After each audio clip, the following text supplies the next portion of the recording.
What's going on, everybody? Welcome back to another page of the playbook. This is Nate coming at you guys with another entry into the 32 NFL offseasons in 32 days. Today, we are going to talk about the Houston Texans.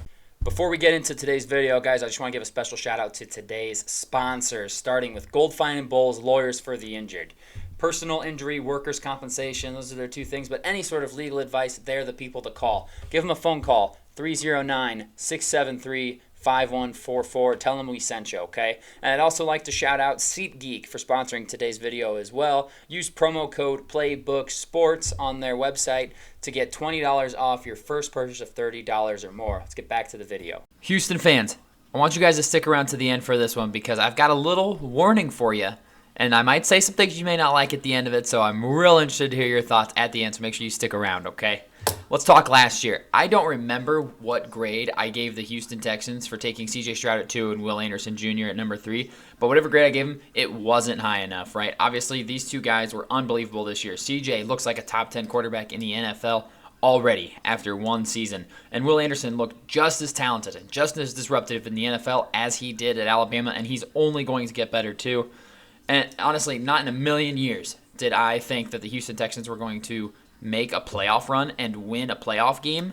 I can't believe that they did it. Truthfully, it is speaking a ton to the culture that D'Amico Ryans has built already in that locker room and within that organization, and I'm real excited to see where they go next. He's clearly already righted the ship from the disaster that was the last 3 or 4 seasons.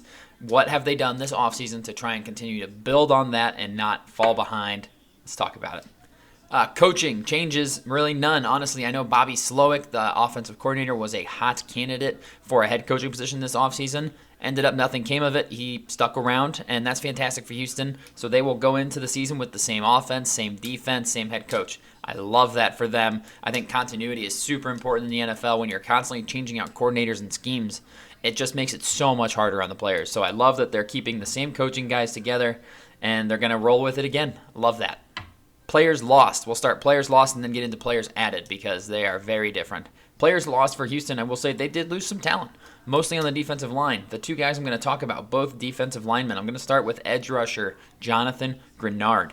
Definitely coming off the best season of his career, had 13 sacks last year, still pretty young too, but Minnesota came through with a huge offer for him. If I remember correctly, it was 4 years for $76 million, so $19 million for a year for Jonathan Grenard is way too rich for my blood. Minnesota saw something they liked and they jumped on it. I don't think it's a bad idea for Houston to not pay that money. I think that was a good decision to let him walk, especially because what they do in free agents. They also lost defensive tackle Sheldon Rankins, who ended up leaving Houston for Cincinnati. Again, another big contract that was offered to a guy that I was kind of surprised got a big contract, and I, once again, am okay with them letting him walk. Especially when we, once again, look at what they did in addition. So let's start there. Yes, did they lose some talent? Sure. Jonathan Grenard with 13 sacks is fantastic. But they added so much more talent that they lost. Let's start right at the top with the shocking trade for wide receiver Stephon Diggs from Buffalo. I don't really care what they gave up. I didn't even put it down on my paper over here. I'm just impressed that they went out and got him to add him to a room with Nico Collins and Tank Dell, and just give C.J. Stroud another guy to throw it to. You got to get these young QBs number one receivers if you don't have them. Nico Collins was very good last year, and so was Tank Dell. Stephon Diggs is a bona fide alpha wide receiver. I may have hated him at Buffalo. That's because he was good. Yeah, he struggled towards the end of last year. I'm not entirely sure what happened. I don't know if maybe he knew he was on the way out. There was a lot of rumors of the discontent in Buffalo, so I wasn't surprised to see him traded. I was just surprised that Houston was the one who went out and did it. I love that move. I think he's got plenty of juice. He's going to be a vet leader in that locker room. Very, very good move from them. And then, yeah, we just talked about how they lost the defensive lineman. They replaced him. They added Danielle Hunter from Minnesota. Minnesota and them just kind of traded defensive edge. And I think Houston got a better deal. They got Danielle Hunter coming off of a 17-sack season. Yes, he is older. Definitely older than Jonathan Grenard. But way more productive. Has been super good throughout his entire career in the NFL. I absolutely love that. And he's been way more productive, too. I do not hate it. Coming off of 17 sacks, that's only going to go up. And even if it doesn't, now you have to focus on him on the defensive line. Only going to free up things for Will Anderson Jr. So love that addition. Also really like the addition of Denico Autry from Tennessee. Coming off of a 12-sack season of his own, they added 29 sacks from last year to this defensive line and lost 13 from Jonathan Grenard. So we're positive 16 sacks. That's pretty good business. I thought that was a really good addition, and they took him away from Tennessee. Yeah, again, an older player, but I trust DeMeco Ryans to build this defense in the image that he sees. He knows what he's doing. Fantastic defensive coordinator turned head coach. I tend to side with him. And then they also brought in linebacker Azeez Al-Shaair. Will also be a starter for them straight away, also from the Titans, if I remember correctly. So they went over to Tennessee and stole whatever they could take off that Tennessee team and said thank you very much. Azeez is young, only 26 years old, 163 tackles last year. There's a starting middle linebacker right there for DeMeco Ryans. Fits that defense so well, he's going to be an absolute stud for them.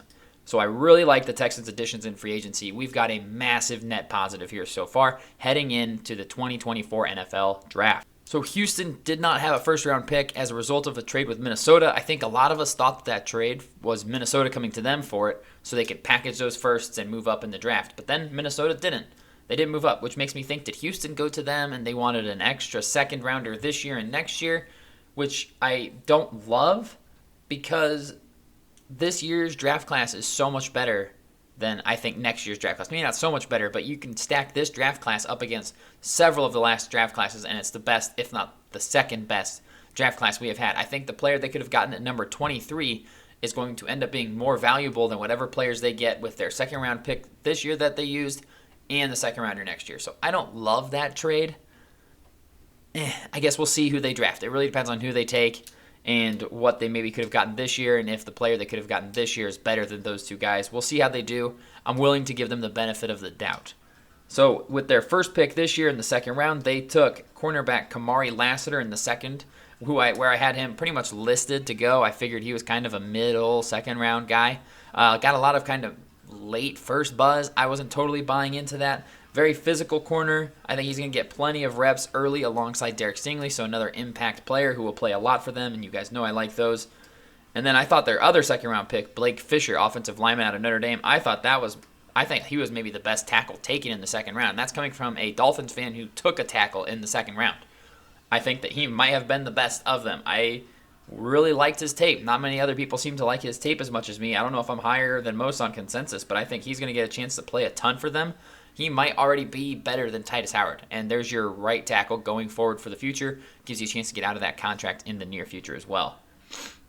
I also like Kalen Bullock. I think he's very raw at the safety position, but he has all of the traits you look for, a ton of athleticism, and you're just kind of hoping that DeMeco Ryans can coach him up. Again, I believe in DeMeco Ryans. I think he can do that. I don't mind taking a shot here on a hyper athlete in Kalen Bullock. But my favorite pick from the Texans draft was Cade Stover in the fourth round for sure. I think he's a fantastic all-around tight end. He will not dazzle. He's not going to put up the crazy stats, but he is very all-around good as a tight end. And he reminds me of Dalton Schultz. You watch the tape, you can watch them kind of side by side. Very similar guys. I think Cade Stover's got a long future in the league, and I'm a big fan of that pick from them as well. So I think that this draft is solid, right? When we look at draft grades, they got some good value in the second round in Kamari Lassiter, and they also took a high, and obviously Blake Fisher, who I really like too, and then a high floor pick in Cade Stover and a high ceiling pick in Kalen Bullock. I like taking shots there. I do have to knock them a little bit, though, for not taking for trading away their first round pick for a 2 and a future 2. I just don't think they got a ton of value from Minnesota there, and I think it was a Texans idea, because why would Minnesota want that when they don't package them for a quarterback unless it didn't materialize? I don't know. I'm not in those rooms. I just don't love that move for Houston. So I think at the end of the day, I give this draft class a solid B. Unspectacular, but very solid. Overall, this offseason, it is hard not to love what the Houston Texans are building, guys. They brought in a ton of high-end talent on the defensive side of the ball, guys that will start immediately. And they brought in a number one receiver to take some pressure off the younger guys. The Texans know that their offense can be great. They were great last year, and it's going to be better in year 2. And they added Stephon Diggs, so it's only going to get that much better. The defensive side was always kind of tricky. They were still trying to put it all together, and I think that they drastically improved the talent on the defensive side of the ball as well. I think that we could potentially see that defense take a huge step forward this year to kind of match the offense, and we might have a very good Houston Texans team. So for their offseason, I give them an A. That's tied for the highest grade I've given out this offseason. A huge net positive in terms of talent. I really do love what they're doing in Houston. But I want to go into that cautionary tale I mentioned earlier, that little warning. Last year at this time, who were we talking about as that team that's going to take the big step, maybe compete with the Chiefs for the Super Bowl? It was the Jaguars. Let's compare the similarities between these two teams at this point. Young quarterbacks coming off of a very good year. Trevor Lawrence's rookie year, I'm throwing it away. 2 years ago, it was his first year with Doug Peterson, and he looked fantastic. CJ Stroud just completed his rookie year, looked fantastic. We were calling both of them a top 5 to 10 QB after one good season. Second year of that head coach in that scheme, Doug Peterson going into his second year. D'Amico Ryans currently going into his second year. Both of these teams added a potential number 1 wide receiver via free agency or a trade. Jaguars obviously traded for Calvin Ridley. Houston traded for Stephon Diggs, an older receiver who could be a 1 if they get it going. Massive expectations. I think if you ask any pundit, any Houston fan, the expectations right now is 12 to 13 wins. That's what it was for Jacksonville last year. I remember going into the year, I was totally sipping the Kool-Aid. Jacksonville, 13 wins. 13-4, division, arguably the number 1 seed in the AFC. And what happened? They went 9-8 and they missed the playoffs. So I'm not saying this is going to happen, Houston. I'm just saying I've been talking you up this whole offseason talk here. You guys had a great offseason, but let's temper the expectations a little bit. It's year 2. There's a sophomore slump. They call it that for a reason. So CJ Stroud could struggle this year. It's his second year in the league. Who knows? He's still a super young, super talented QB. So Houston fans, I'm sorry to rain on your parade a little bit, but let's dial it back some, and let's just make the playoffs again. Let's start there, making the playoffs, competing for that division, and take it one day at a time. Let's win the division again, win another playoff game, and go from there. Not anoint anything just yet, because the Jags did it last offseason, and we saw what happened. That's all I've got for you guys in the Houston Texans offseason video. Fantastic offseason from them. We'll see you guys in tomorrow's video where we talk about another AFC South team as we're on a little AFC South run of 3 in a row here. Tomorrow we'll be talking about the Indianapolis Colts. We'll see you guys then.